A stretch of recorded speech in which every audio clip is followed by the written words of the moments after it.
2022년 6월 5일 주일 예배를 시작하겠습니다. 이 시간 우리의 모임 중에 임하신 하나님을 찬양하며 나아갑시다.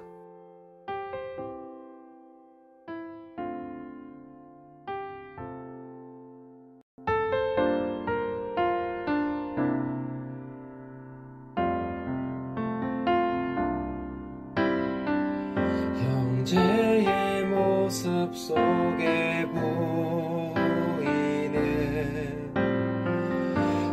하나님 영상 아름다워라. 존귀한 주의 자녀 됐으니 사랑하며 섬기리.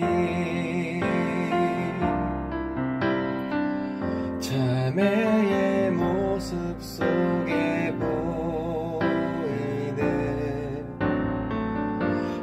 하나님 영상 아름다워라. 존귀한 주의 자녀 됐으니 사랑하며 섬기리. 우리의 모임 중에 임하신 하나님 영광 아름다워라.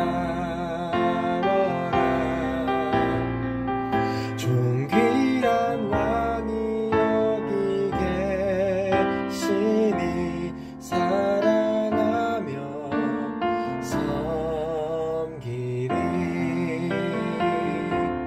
사랑하며 섬기리. 우리와 함께 하시는 하나님께 마음과 뜻을 다하여 예배하며 나아갑시다.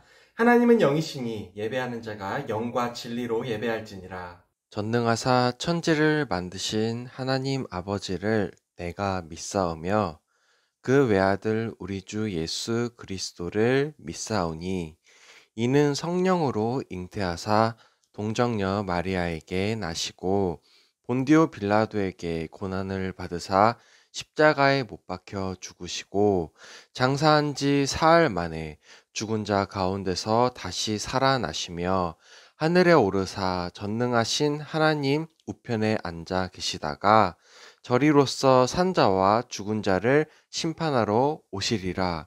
성령을 믿사오며 거룩한 공예와 성도가 서로 교통하는 것과 죄를 사하여 주시는 것과 몸이 다시 사는 것과 영원히 사는 것을 믿사옵나이다. 아멘.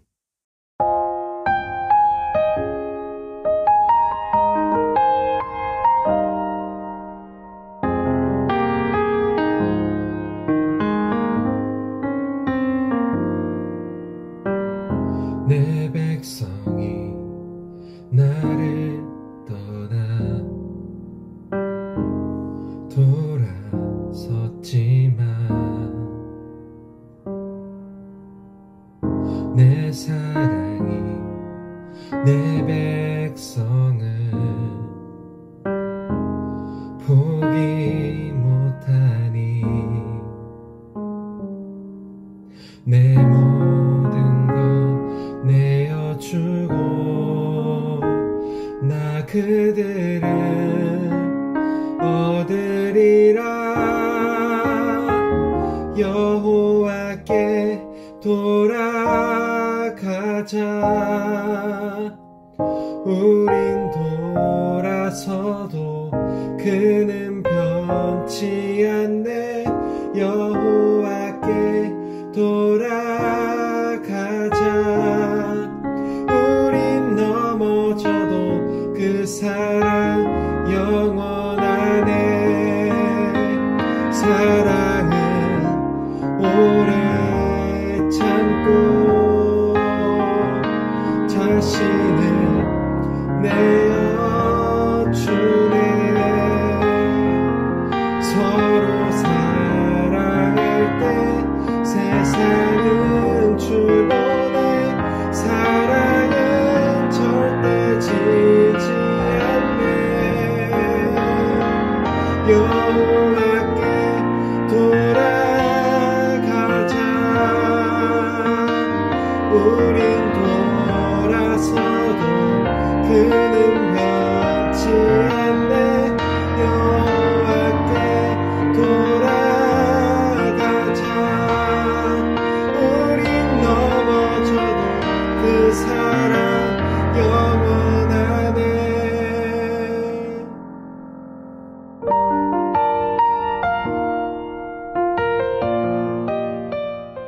하나님 아버지, 벌써 한 해의 절반을 마무리하는 6월이 되었습니다. 새 학기가 시작한 지 얼마 되지 않은 것 같은데 벌써 1학기의 반 이상을 달려왔습니다. 더운 계절이 왔지만 여전히 저희의 마음을 시원하게 하시는 하나님의 놀라운 복음의 선포를 이 시간 듣기를 원합니다. 오늘은 누가복음 4장 말씀을 통해 저희 마음에 예수님을 구하는 마음이 얼만큼 있는지 확인하려 합니다. 성령 하나님께서 예배 중에 함께 하셔서 하나님께는 영광을 돌리고 저희에게는 은혜가 허락되는 귀한 시간이 되게 해주세요. 예수님의 이름으로 기도드립니다. 아멘. 여러분, 혹시 설악산에 가본 적 있나요? 저는 지난 6월 1일에 선거날 공휴일이어서 가족들과 설악산에 등반했는데요. 얼마나 힘들었는지 지금까지도 온몸이 아프고 계단 내려갈 때마다 다리가 후들거리고 있어요. 그런데요, 설악산에 가니까 독특한 게 있었어요. 설악산에 들어갈 때는 그때 내는 주차비와 입장료를 절에서 받고 있더라고요. 알고 보니까 신흥사라는 절에서 설악산을 관리하고 있었어요. 처음에는 왜 산에 올라가는데 국가기관도 아니고 절에서 돈을 거둘까 불만이 있었는데요. 막상 험난한 등산길을 오르내리다 보니까 갈증날 때마다 군데군데 있는 절 약수터에서 목을 축일 수 있어서 반가운 마음이 들었어요. 그렇게 설악산 등반을 하면서 어쩔 수 없이 지나쳐야 하는 절의 모습에서 독특한 것이 있었어요. 바로 절 기와에 가족 이름과 소원을 적어 놓은 걸 보게 된 거예요. 신흥사라는 그 절에서는 일정 금액의 헌금을 받고 기와에 이름과 소원을 적을 수 있게 해놓았어요. 그런데 그 소원들을 가만히 보니 마치 우리가 교회에서 기도하는 기도 제목이랑 크게 다르지 않다는 걸 생각하게 되었어요. 저는 고민에 빠졌어요. 불교에서 기도하는 것과 기독교에서 기도하는 기도 제목이 다르지 않다면 누군가는 절 대신의 교회를, 누군가는 교회 대신에 절에 다니고 있는 것은 아닐까 하는 고민이요. 그래요. 물론 그런 사람들도 있긴 할 거예요. 그저 종교가 필요하고 믿을 대상이, 의지할 신이 필요해서 교회를 선택한 사람들이 상당히 많을 거예요. 옛날에는 물을 떠다 놓고 기도하거나 무당을 찾아가 구슬했던 그런 신앙이 이제 21세기에 들어서는 서양 종교라는 기독교를 만나 신앙의 장소만 바뀐 거로 볼 수도 있어요. 이런 신앙을 누군가는 가짜 신앙이라고 하더라고요. 하지만 제 생각은 그렇게 쉽게 판단해서는 안 된다는 생각이에요. 오늘 성경 말씀을 보면 예수님께서 갈릴리에서 성공적으로 사역을 하시다가 고향 나사렛 땅에서는 배척을 받으시는 모습을 볼 수 있는데요. 여기서 우리의 신앙은 어떤지 한번 살펴보려고 해요. 자, 첫째, 인간은 모두 가난하다입니다. 함께 누가복음 4장 14절부터 22절 읽어볼까요? 그 후 예수는 성령의 능력을 입고 갈릴리로 돌아왔고 예수에 대한 소식은 주변 온 지역에 퍼져나갔다. 예수가 그들의 회당에서 가르치자 모든 사람이 극찬했다. 그리고 나서 예수는 자신이 자라난 나사렛에 가서 늘 하던 대로 안식일에 회당에 갔다. 예수는 성경을 읽으려고 일어나 예언자 이사야의 책을 건네받았다. 그래서 책을 펴서 다음 말씀이 기록된 데를 찾았다. 주의 성령이 내게 임하셨다. 내게 기름을 부어 가난한 이들에게 좋은 소식을 전하게 하시려는 것이다. 주께서는 나를 보내어 사로잡힌 자들에게 해방을 선포하고 눈먼 자들을 다시 보게 하며 마음이 상한 이들을 자유롭게 하고 주께서 만족하시는 해를 선포하게 하셨다. 그러고 나서는 책을 덮어 담당자에게 돌려주고 자리에 앉았다. 회당의 모든 시선이 예수에게 고정되었고 예수가 그들에게 말하기 시작했다. 바로 오늘 여러분이 이 성경 말씀을 듣고 있는 동안 그 말씀이 이루어졌습니다. 모든 사람이 예수가 하는 말을 들었다. 그들은 그의 입에서 나오는 멋진 말에 깜짝 놀라 계속 이렇게 말했다. 이 사람은 요셉의 아들이 아닌가? 지난 시간 사마리아 지역을 지나가셨던 예수님은 갈릴리 지역에 가서 가르치셨고, 특별히 회당에서 가르치셨어요. 회당은요, 유대인이 바벨론에서 돌아온 후에 백성들에게 율법을 가르치기 위해서 세웠던 것인데요. 몇백 년이 지나서도 여전히 지역마다 세워져 있는 회당들은 여러 유대 지도자들이 성경 말씀을 읽고 토론하는 장소로 잘 유지되어 있었어요. 특별히 예수님께서는 유대 지역을 다니실 때 지역마다 있는 회당들에 들러서 말씀을 가르치셨어요. 그렇게 회당들은 예수님의 복음 전파의 장소로 요긴하게 사용되었어요. 예수님이 어린 시절부터 쭉 자라셨던 나사렛에 도착하셔서도 다른 곳에서 그러셨던 것처럼 회당에 들어가 말씀을 가르치셨어요.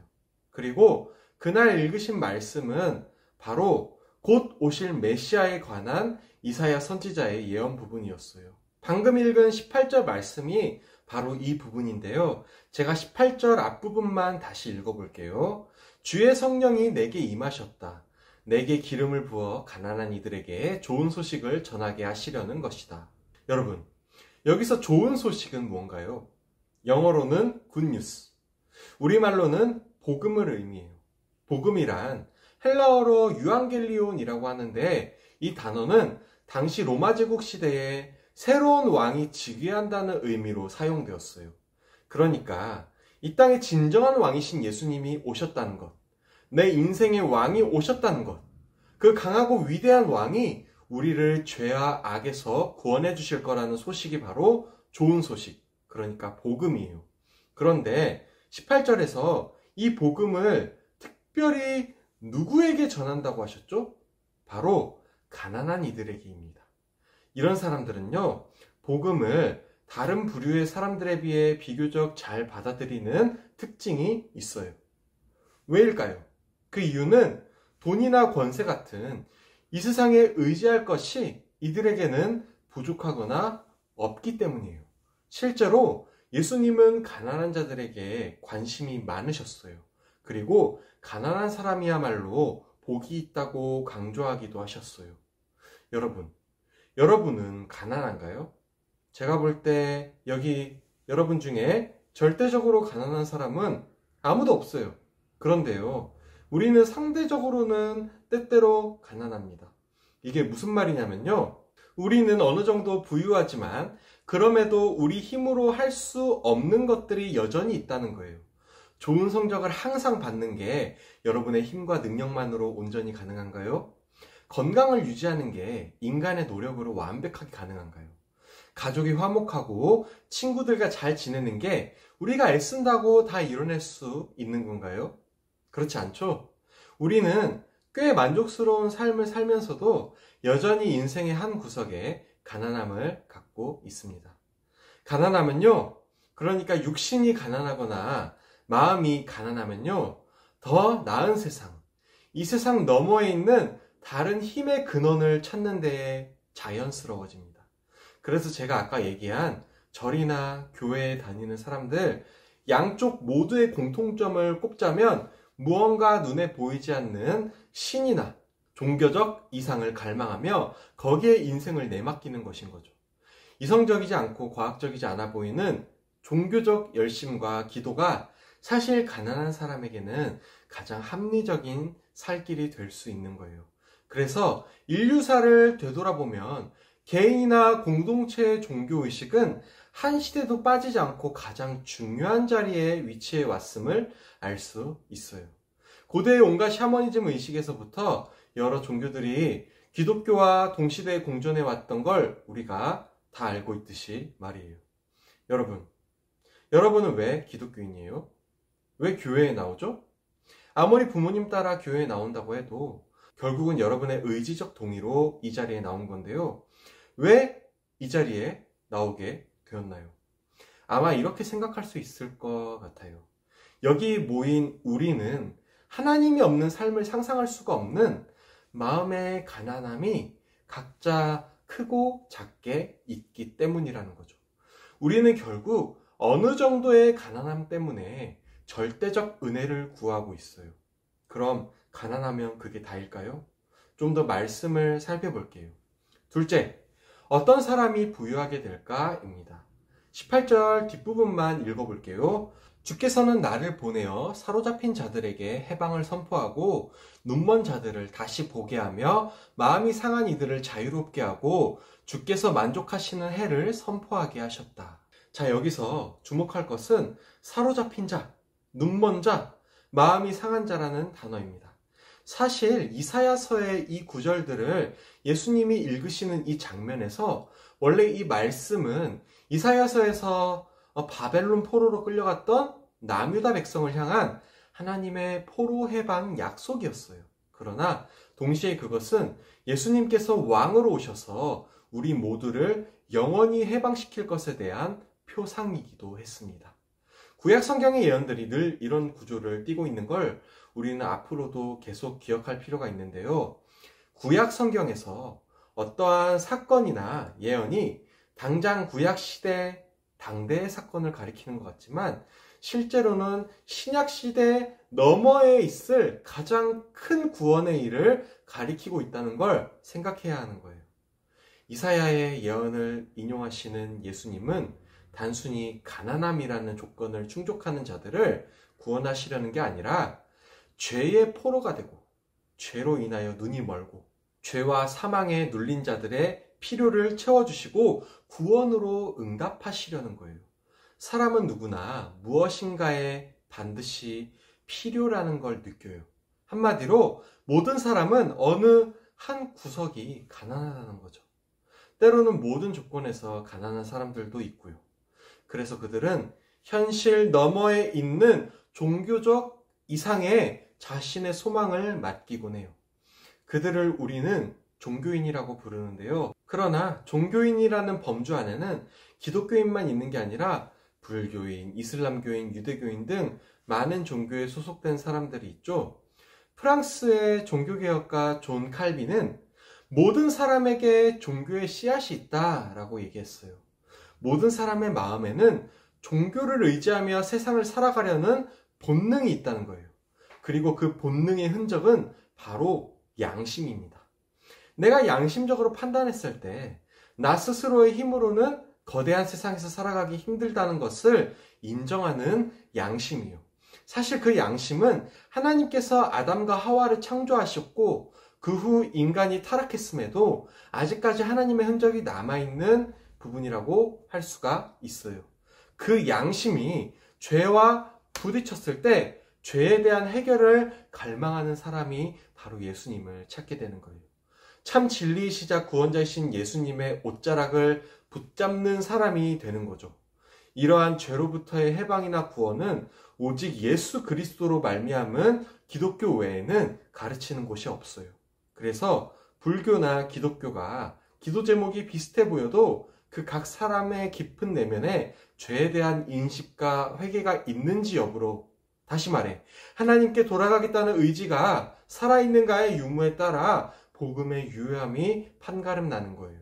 자, 계속해서 세 번째 살펴보겠습니다. 옆에 있으면 귀한 줄 모른다입니다. 함께 24절부터 27절 읽어볼까요? 그래서 예수가 그들에게 말했다. 여러분에게 분명히 말합니다. 예언자는 고향에서 절대 환영을 받지 못합니다.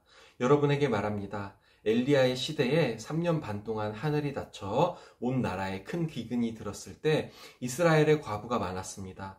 그러나 엘리야는 그들 중 누구에게도 보냄을 받지 않았습니다. 그는 시돈 지역 사렙다에 사는 과부에게 보냄을 받았습니다. 예언자 엘리사의 시대에도 이스라엘의 나병 환자들이 많았지만 그들 중 누구도 고침을 받지 못하고 오직 시리아인 나아만만 고침을 받았습니다. 자, 이스라엘에도 육신이 가난하고 마음이 가난한 사람들은 많았어요. 구약의 선지자 엘리야 시대에 이스라엘의 과부가 많았습니다. 과부란 남편을 잃은 아내들을 말해요. 매우 도움이 절실한 사람들을 가리키는 거죠. 그러나 엘리야는 정작 이스라엘이 아니라 이방 지역에 사는 과부에게 보냄을 받아 하나님의 일을 했어요. 엘리사의 시대에도 비슷했어요. 이스라엘 전 지역에 나병 환자들이 많았는데 정작 낫기를 요청한 사람은 이방 사람 나아만이었어요.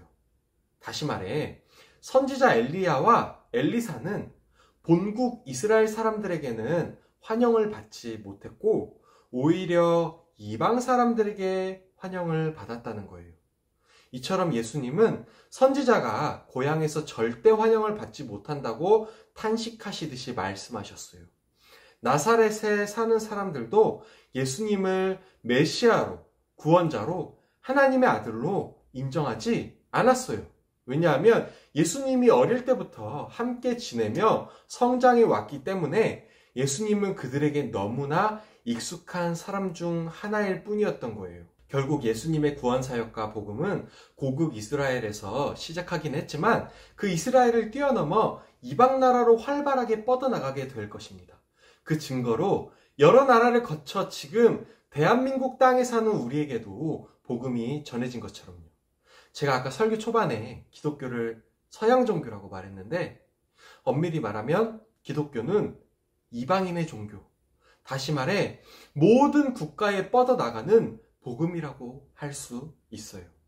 누가복음 4장의 그 다음 장면에는 나사렛 사람들이 예수님에 분노하다가 심지어 예수님을 절벽 끝으로 내몰아 밀어 죽이려고 하는데요.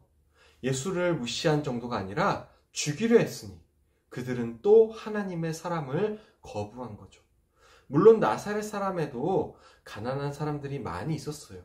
나사렛 자체가 가난한 동네거든요. 그러나 가난하다고 해서 마음의 소망과 기도 제목이 있다고 해서 그것이 반드시 구원으로 예수님께로 이어지는 것은 아니에요. 교회가 아닌 엉뚱한 곳에서 자신의 종교심을 발휘하는 사람들이 아주 많은 것처럼요.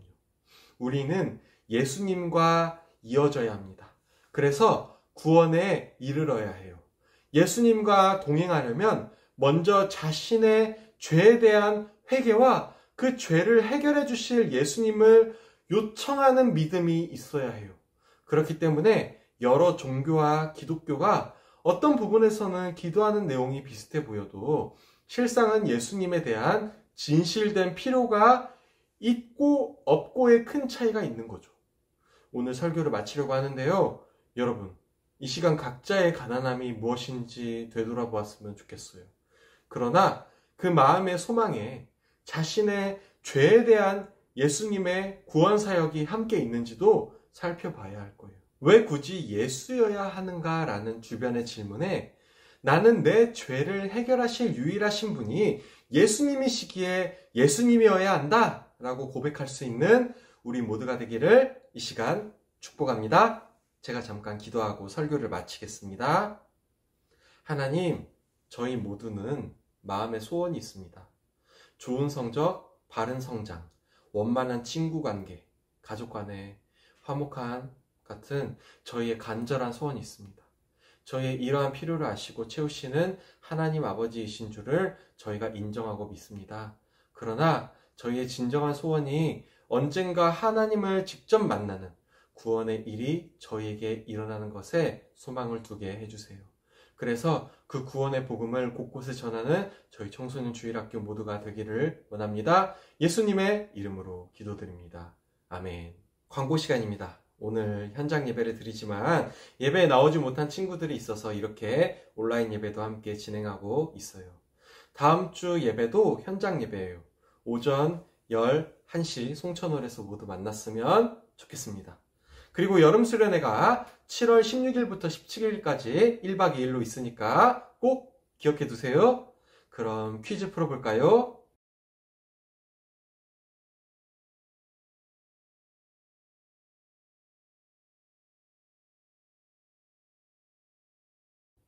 퀴즈 잘 풀었나요? 그러면 주기도문으로 예배를 마치겠습니다. 하늘에 계신 우리 아버지여, 이름이 거룩히 여김을 받으시오며 나라가 임하시오며 뜻이 하늘에서 이루어진 것 같이 땅에서도 이루어지이다. 오늘 우리에게 일용할 양식을 주시옵고 우리가 우리에게 죄 지은 자를 사하여 준 것 같이 우리의 죄를 사하여 주시옵고 우리를 시험에 들게 하지 마시옵고 다만 악에서 구하시옵소서. 나라와 권세와 영광이 아버지께 영원히 있사옵나이다. 아멘.